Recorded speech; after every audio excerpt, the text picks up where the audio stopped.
So Samantha, Yes, Gary? what do I need to make this awesome African shea butter leave-in conditioner recipe? Awesome. Just grab your bowl and I'll tell you all about this nice, creamy, soft, hydrating butter. Yeah, and it's awesome that it's DIY. So this is what I've always been using on my clients here. Look how bouncy her hair is. Look how fluffy it is. It is really moisturized, really hydrated. And guess what? It's awesome for blow drying the hair as well. It's an awesome heat protectant. So let's jump into the ingredients. First and foremost, Gary, you need African shea butter. Okay, ma'am, let me get that.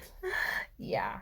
So the type of African shea butter that I use is both the yellow one and the white one. I use the white shea butter for persons with gray hair mostly. The yellow one just for everybody else. It's just that I don't want to stain the gray hair. So for this purpose, which one of them are you going to use? I want to use the white one.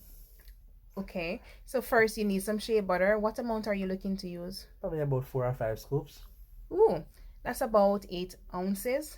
All right, so 8 ounces, and then you want to put 8 ounces of your favorite leave-in conditioner in there. I'm using the Giovanni leave-in conditioner in my own that I make here at the shop.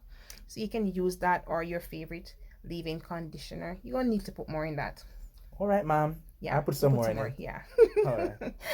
And then you want to get your measuring cup, measure 60 ml of castor oil to go with your 8 ounces of each mixture. Ooh, I just love black Jamaica castor oil, so potent. And then you want to put 260 ml in of extra virgin olive oil You mean in it. 2? So it's 120 Okay. ml in total. Okay, ma'am. Yeah, so put 2 of that in there. Okay. Yay! You getting it? You're Yes, doing ma'am. great. Following your instruction. And then you want to grab your favorite essential oil. So put a few drops of rosemary. Depends on how high you want it to smell. You can put anywhere from 15 drops to 20 in this mixture. And then you want to grab, so if you want to put some lemongrass in it or peppermint, that's also awesome. Sometimes I do add those. And also lavender. So I use rosemary oil and lavender. You like the smell of Yes, lavender? I Me like too. the smell of it. Yeah, so put the same amount of lavender in it.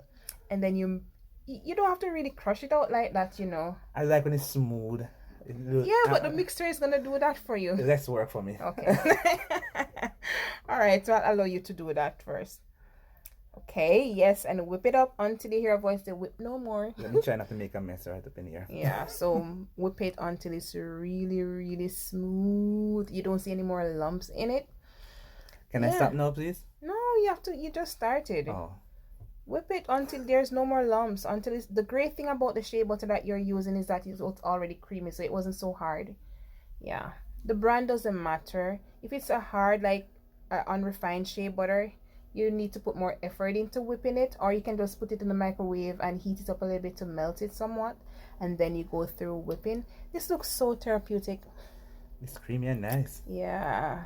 Yay, you did it. Finished. That's what it looks like. Yeah, so now you're gonna make some yellow one for me now. Yeah, so now we have our yellow and white African shea butter.